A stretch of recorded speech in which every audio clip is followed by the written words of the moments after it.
राधे राधे। राधा रानी की कृपा आप सब पर बनी रहे। ओम नमो भगवते वासुदेवाय नमः। आज हम माघ मास का 26वां अध्याय सुनेंगे। तो हम अध्याय शुरू करते हैं। वशिष्ठ जी कहते हैं, राजन, भोजपुर में उच्चथय नामक एक मुनि श्रेष्ठ थे। उनके कमल के समान नेत्रों वाली एक कन्या थी जिसका नाम सुव्रता था। वह माघ मास में प्रतिदिन सवेरे ही उठकर अपनी कुमारी सखियों के साथ कावेरी नदी के पश्चिमगामी प्रवाह में स्नान किया करती थी। स्नान के समय वह इस प्रकार प्रार्थना करती, देवी, तुम पर्वत की घाटी से निकलकर श्रीरंग क्षेत्र में प्रवाहित होती हो। श्री कावेरी, तुम्हें नमस्कार है, मेरे पापों का नाश करो। मरुद वृद्धे, तुम बड़ी सौभाग्यशालिनी हो। माघ मास में जो लोग तुम्हारे जल में स्नान करते हैं उनके बड़े बड़े पापों को तुम हर लेती हो। माता, मुझे मंगल प्रदान करो। पश्चिम वाहिनी कावेरी, मुझे पति, धन, पुत्र, संपूर्ण मनोरथ और पतिव्रत्य पालन की शक्ति दो। यूं कहकर सुव्रता कावेरी को प्रणाम करती और जब कुछ सूर्य का उदय होने लगता उसी समय वह नित्य स्नान किया करती थी। इस प्रकार उसने 3 वर्षों तक माघ स्नान किया। उसका उत्तम चरित्र तथा गृह कार्य में चतुरता देखकर पिता का मन बड़ा प्रसन्न रहता था। वे सोचने लगे, अपनी कन्या का विवाह किससे करूं। इसी बीच में कुछ मुनि ने अपने पुत्र ब्रह्मचारी वत्स का विवाह करने के लिए उच्चथ्य की सुमुखी कन्या सुव्रता का वरण करने का विचार किया। सुव्रता बड़ी सुंदरी थी, उसमें अनेक शुभ लक्षण थे। वह बाहर भीतर से शुद्ध और निरोगी थी। उस समय उसकी कहीं तुलना नहीं थी। वत्स मुनि ने उससे विवाह करने की अभिलाषा की। एक दिन सुव्रता अपनी 3 सखियों के साथ माघ स्नान करने के लिए अरुण उदय के समय कावेरी के तट पर आई। उसी समय एक भयानक जंगली हाथी पानी से निकला। उसे देखकर सुव्रता आदि कन्याएं भय से व्याकुल होकर भागी। हाथी भी बहुत दूर तक उनके पीछे पीछे गया।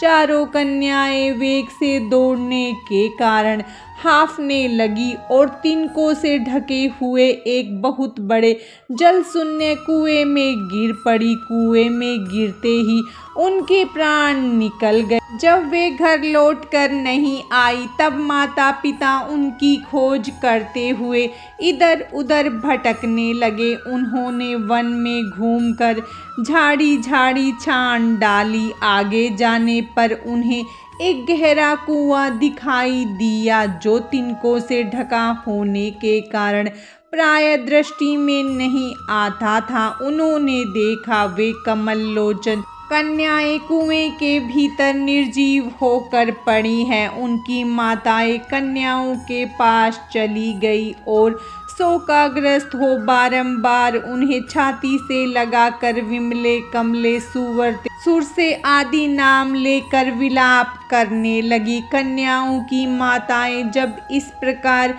जोर जोर से क्रदन कर रही थी उसी समय तपस्या के भंडार कांतिमान, धीर तथा जितेंद्री श्रीमान मृगशृंग मुनि वहां आ पहुँचे। उन्होंने मन ही मन एक उपाय सोचा और सोचकर उन्हें आश्वासन देते हुए कहा, जब तक इन कमलनयनी कन्याओं को जीवित न कर दूं तब तक आप लोग इनके सुंदर शरीर की रक्षा करें। यूं कहकर मुनि परम पावन कावेरी के तट पर गए और कंठ भर पानी में खड़े हो मुख और भुजाओं को ऊपर उठाए सूर्य देव की ओर देखते हुए मृत्यु देवता की स्तुति करने लगे। इसी बीच में एक समय वही हाथी पानी के भीतर से उठा और उन ब्राह्मण मुनि को मारने के लिए सूंड उठाए बड़े वेग से उनके समीप आया। हाथी का क्रोध देखकर भी मुनीश्वर मृगशृंग जल से विचलित नहीं हुए, अपितु चित्रलिखित से चुपचाप खड़े रहे। पास आने पर एक ही क्षण में उस गजराज का क्रोध चला गया, वह बिल्कुल शांत हो गया। उसने मुनि को सूंड से पकड़कर अपनी पीठ पर बैठा लिया। मुनि उसके भाव को समझ गए।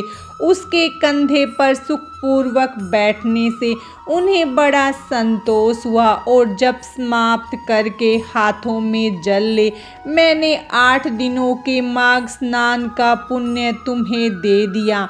यूं कहकर उन्होंने शीघ्र ही वह जल हाथी के मस्तक पर छोड़ दिया। इससे गजराज पाप रहित हो गया और मानो इस बात को स्वयं भी समझते हुए उसने प्रलयकालीन मेघ के समान बड़े जोर से गर्जना की। उसकी इस गर्जना से भी मुनि के मन में बड़ी प्रसन्नता हुई और उन्होंने कृपा पूर्वक उस गजराज की ओर देखकर उसके ऊपर अपना हाथ फेरा।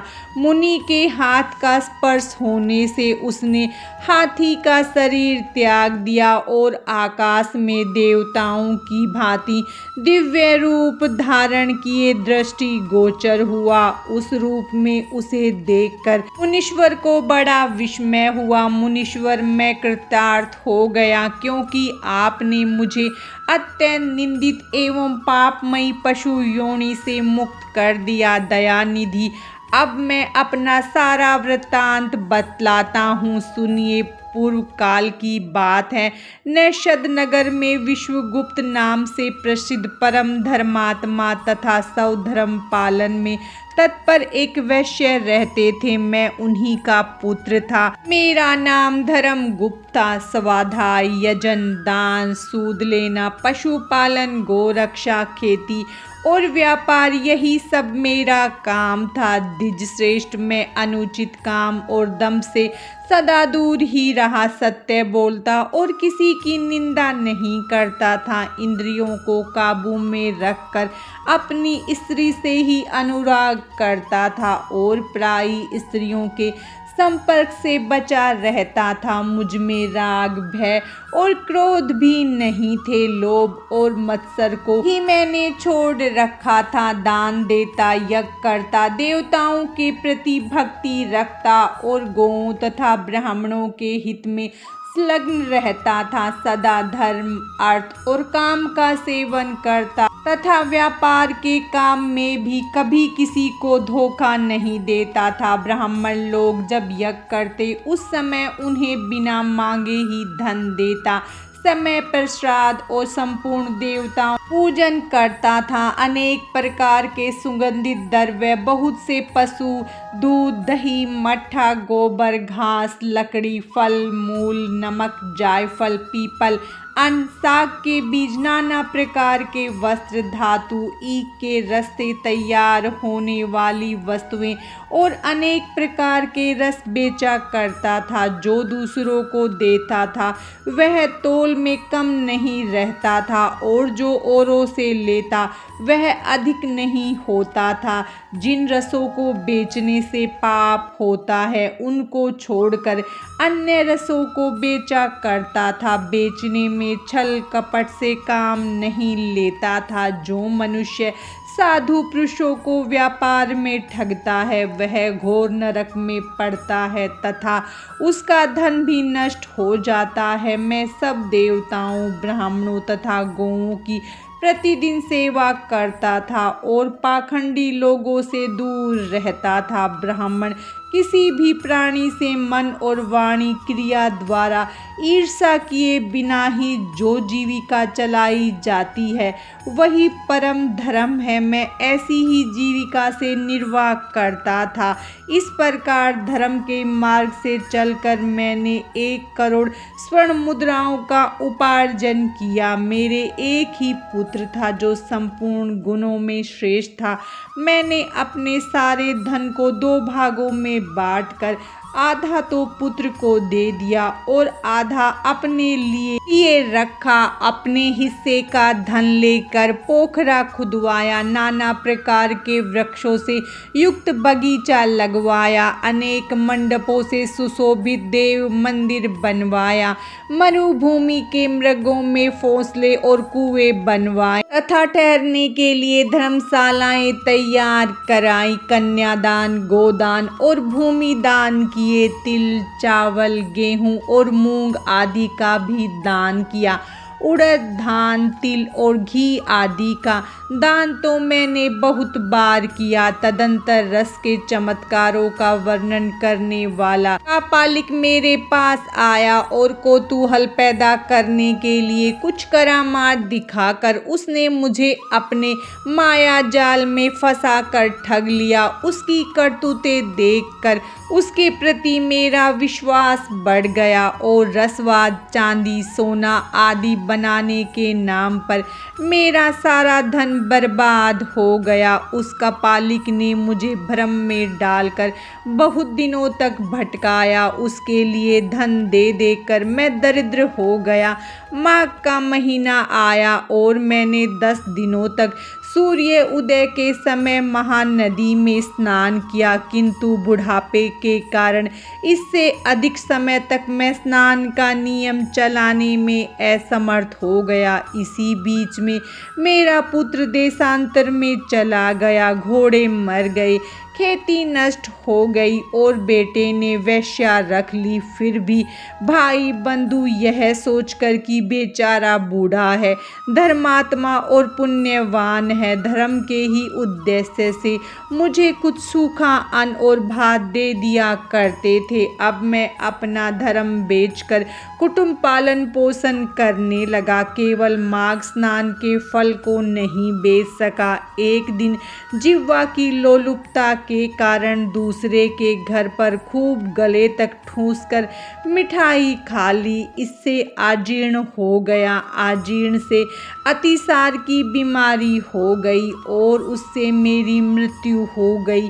केवल माघ स्नान के प्रभाव से मैं एक मनवंतर तक स्वर्ग में देवराज इंद्र के पास रहा और पुण्य की समाप्ति होने पर हाथी की योनि में उत्पन्न हुआ। जो लोग धर्म बेचते हैं वे हाथी ही होते हैं। विप्र, इस समय आपने हाथी की योनि से मेरा उद्धार कर दिया।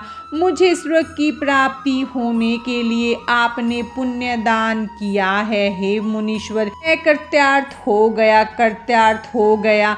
आपको नमस्कार है, आपको नमस्कार है, आपको नमस्कार है। मास का 26वां अध्याय समाप्तम। भगवान श्री हरि विष्णु और माता लक्ष्मी की कृपा आप सब पर सदा बनी रहे। राधे राधे।